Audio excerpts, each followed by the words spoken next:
Özgün Ünver. I'm originally from Turkey, Istanbul, and I've been living in Belgium for around 15 years. After doing my PhD, I decided to shift my career into more research support person in the university, as well as a burnout coach for academics. My name is Ahmad Wali. I am originally from Afghanistan, but now I have been living in Belgium for the last 7 years. At the moment, I am a PhD researcher at the University of Brussels, or the VUB.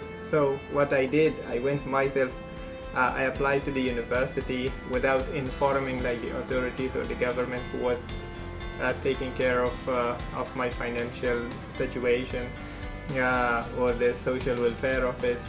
So when they found out, they stopped my social welfare, but I still continued with the study. So I applied for my master's at the ULB. I did a master's in political science. And after doing a master's, because I did not have social welfare, because they sanctioned me because I applied for the university, I tried to find a student job. So in a research center in Brussels, which is the leading European think tank, I applied there because they had a project on migration, and they were looking for someone who could have the capacity to speak several languages and know about migration. Meaning that it was not really easy as a refugee to go through all of this. Sometimes I was lucky, sometimes it was because of hard working. Because at some point when I started, I was supposed to learn the language, I was supposed to adapt to the society, I was supposed to go to the university in a totally new language that you are not familiar with before.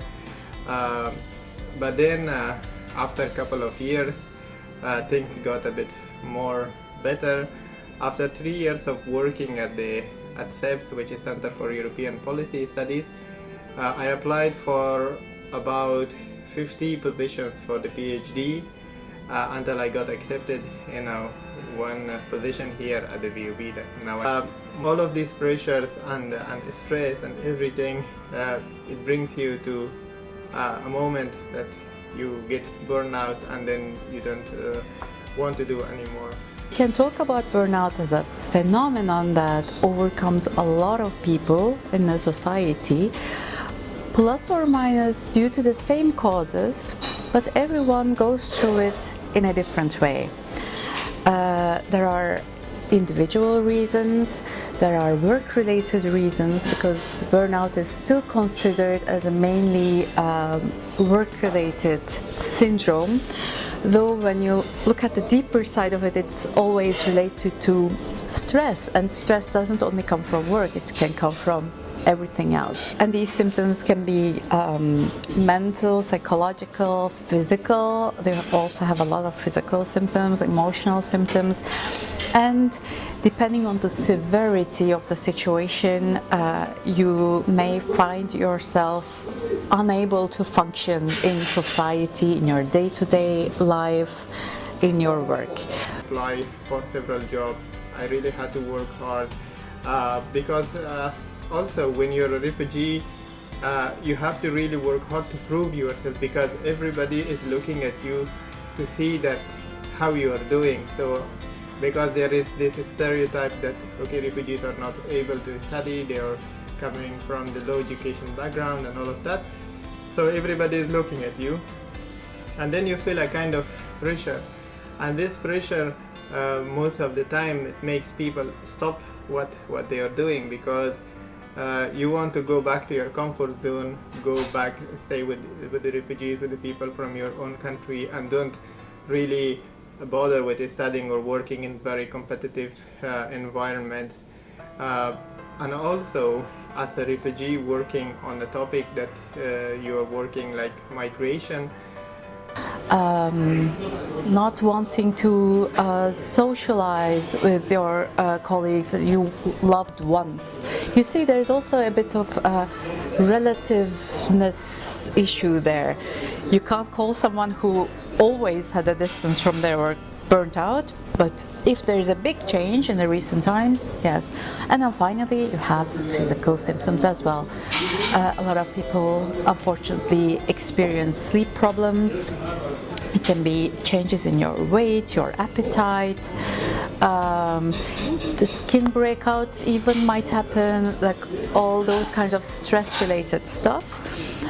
And there are several ways of checking if a person is experiencing such problems and to what extent, and based on that we can adjust the way of treatment. How did I come to this burnout coaching issue? Well, I had a burnout myself towards the end of my PhD, I can say.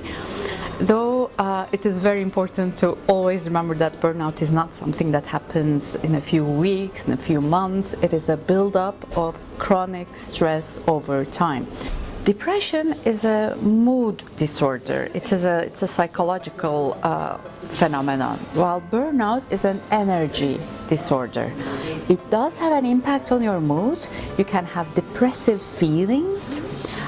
So as long as you are not diagnosed with depression, depressive feelings are normal in burnout.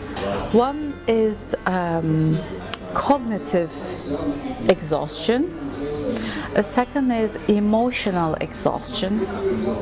The third one is feeling of disconnection from your work, especially if you're someone who is experiencing burnout within the work context. And the fourth is a physical aspects that you're going through. Your professional life is a part of somewhere when you go and people ask you, so everything is missing.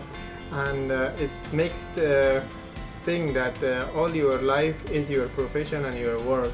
And I know that some people, they get burnout because of that. Also, they're a lot under pressure because being a migrant, working on migration, and also being a social activist, doing activities, then your life is always your work. So then it can take you, or it gives you, in some moments you will feel like burned out, or you may need to go somewhere to not think about your work or about who you are or where you're coming from.